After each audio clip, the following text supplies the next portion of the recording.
अरे मिली न कतही दूधिया दहिया,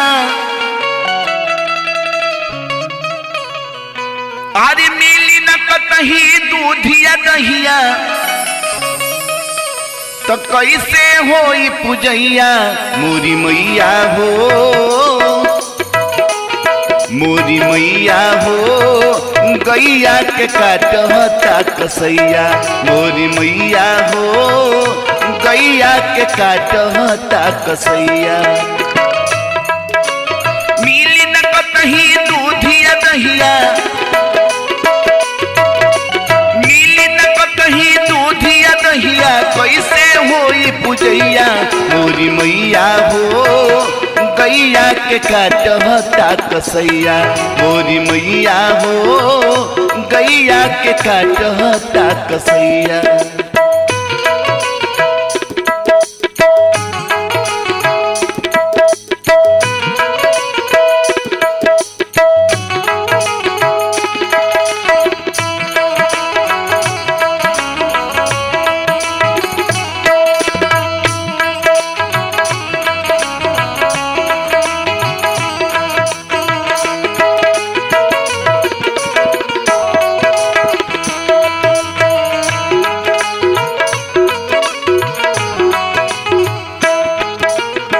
लइका कहता कि माई ग्रंथों में लिखल बाटे गाय होई माता, सदियों से पूजा होता उहे कटाता।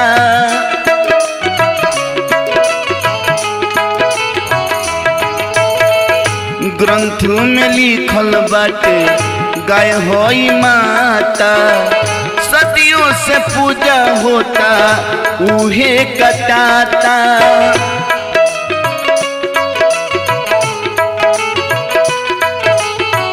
ए माई करत की पाई मोरी मैया, करत की पाई मोरी मैया हो खातू सहैया, मोरी मैया हो गैया के काटता कसैया, मोरी मैया हो गैया के काटता कसैया।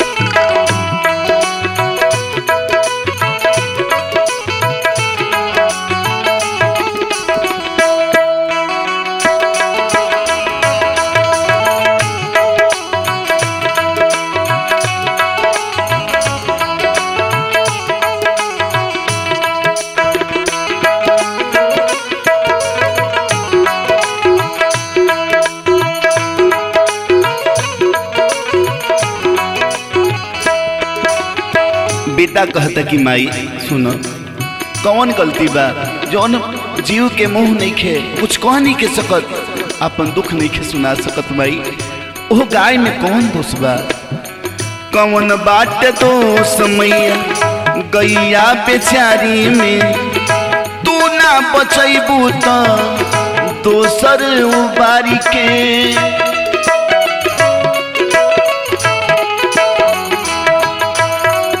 कौन बाट दोष मैया गैया बेचारी में, तू ना बचैबू तो दोसर उबारी के।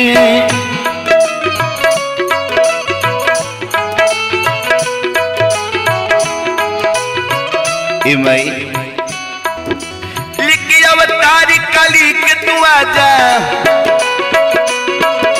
लिखी अवतारी कली के तू आजा, पौड़ी हर पैया मोरी मैया हो गैया के काटता कसैया, मोरी मैया हो गैया के काटता कसैया, मोरी मैया हो गैया के काटता कसैया, मोरी मैया हो गैया के काटता कसैया।